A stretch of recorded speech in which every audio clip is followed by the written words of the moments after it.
Meron lamang po akong mga konting paglilinaw. Maaari po bang malinawan ng ating bayani na magsasaka? Senator Kiko Pangilinan. Salamat. Ako ay handa na magbigay linaw sa abot nating makakaya sa ating kasamahan at ang gentleman from Nueva Ecija at Camarines Norte. Norte. Maraming salamat po.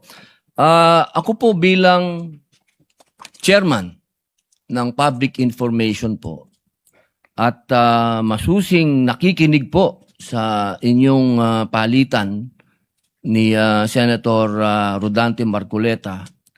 Katunayan, ako po'y masayang-masaya sa nangyaring palitan sapagkat nagkakaroon po ng paglilinaw. At ito po ang napakahalaga sa public information. Bagamat naging paminsan-minsan ay nagiging mainit ang talakayan, pero yun po ay nakabubuti para sa ating mga kababayan na nakikinig po sa oras na ito.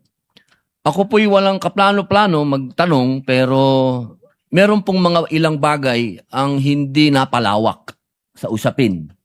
Opo, katulad po, unang-una, nung nabanggit po ang suporta ng ating mga bayani na sa datahang lakas ng Pilipinas, ang kanila pong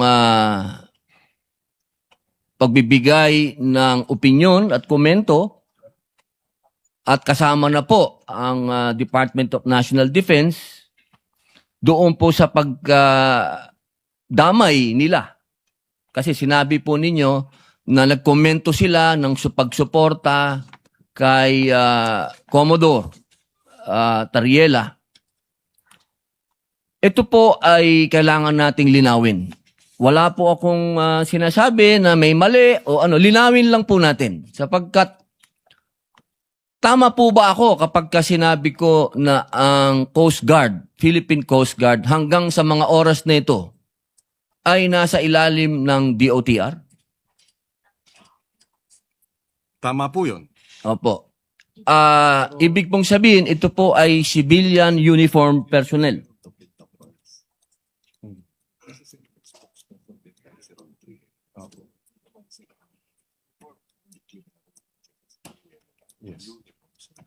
Yes. Ang paliwanag ng Department of National Defense ay bagaman siya po ay nasa DOTR, hindi rin kasi pinaliwanag o nilinaw kung ng China kung sino ang pinag-uusapan nilang certain Philippine Uniformed Service members. Ibig sabihin marami.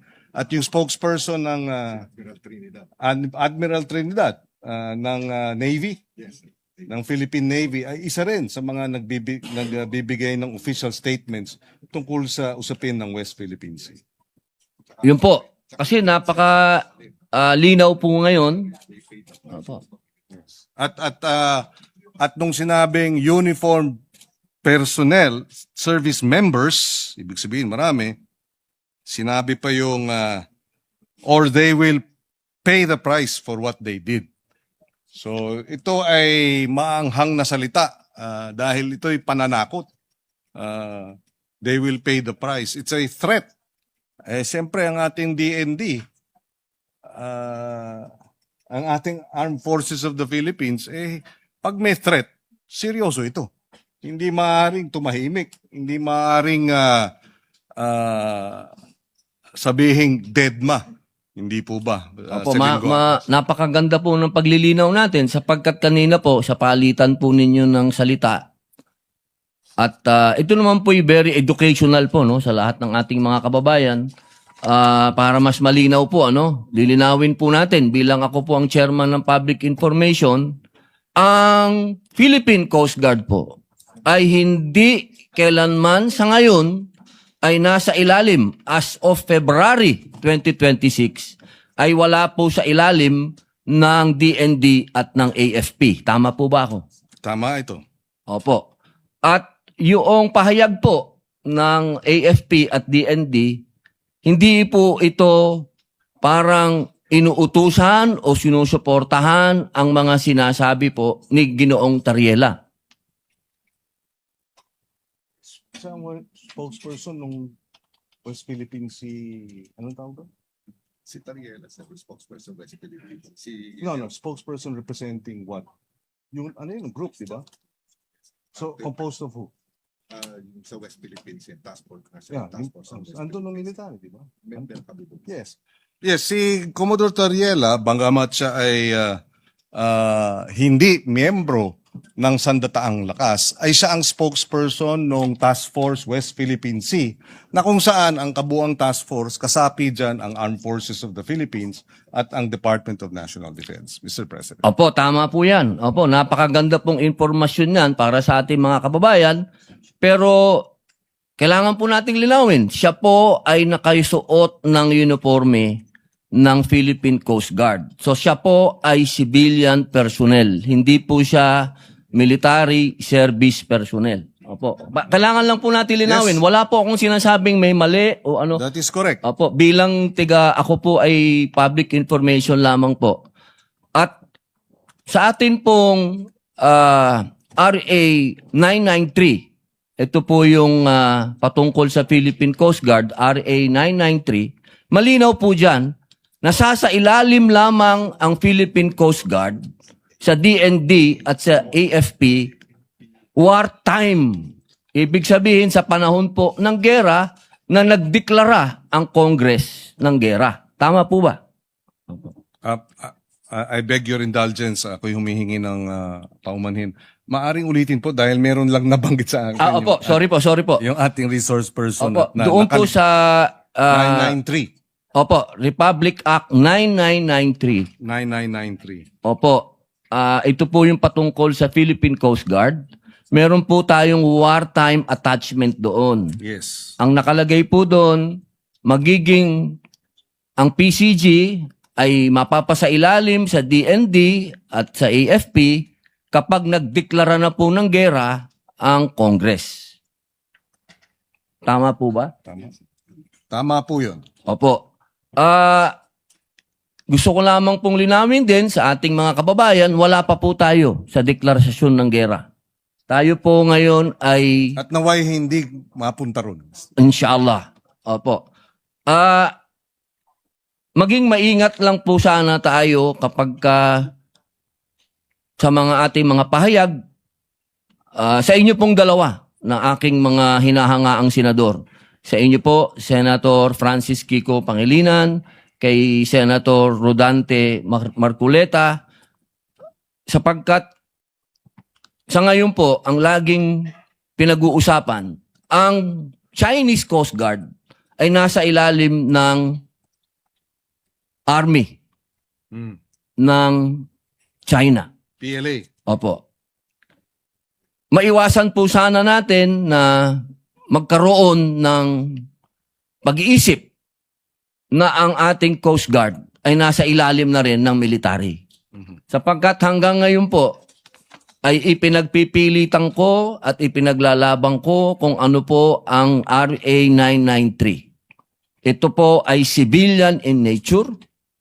Ito po ay hindi nasa ilalim ng military. Sapagkat kapag nangyari po ito, napakadelikado po nito para sa usapin nito. Ako po, ang gusto ko po ay maayos ito ng usapan.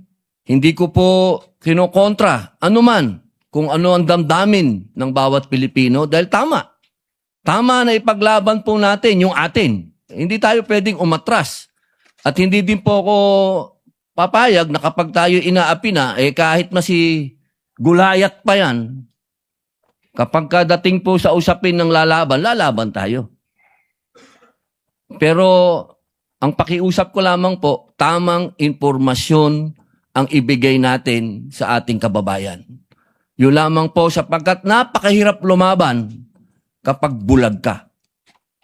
Yun lamang po, Ginoong Pangulo, maraming salamat po. Maraming salamat kay Ginoong Senador Robin Hood Padilla sa kanyang mga tanong at makakaasa kayo. Kami ay nakikiisa sa iyo na ayaw natin ng gulo.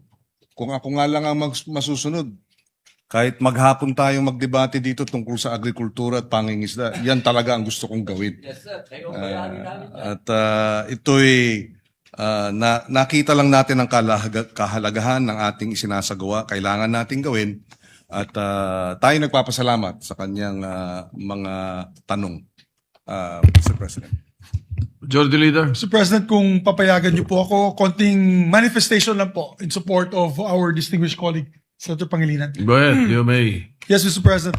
Mr. President, we're in all-out support in defending not only our sovereignty, but our defenders. Those who defend the nation every day in the seas and in land, in the online, I'd say, winning the hearts and minds of the people.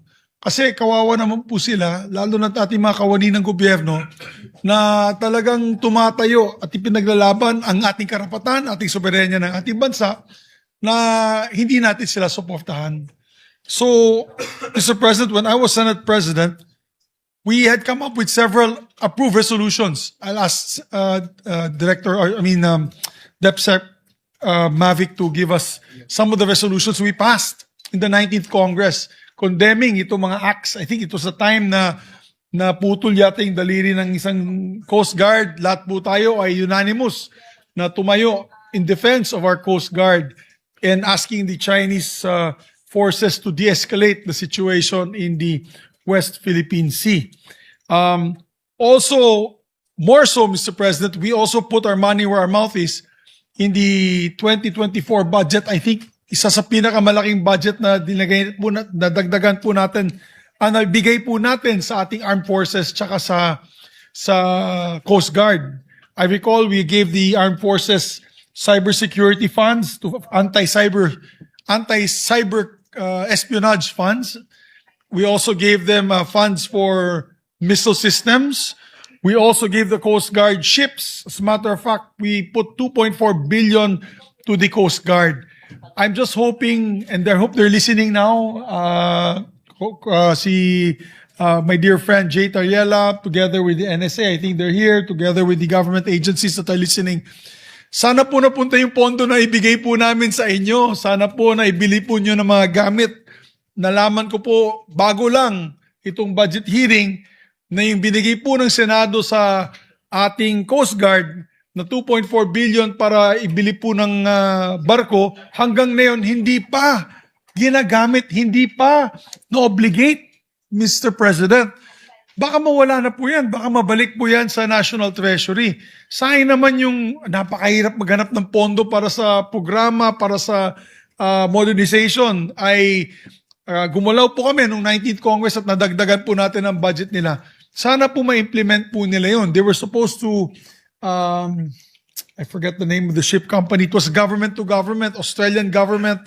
Austal was supposed to provide the offshore ships. That was a negotiation done when the Prime Minister of Australia, Albanese, was here in the Philippines.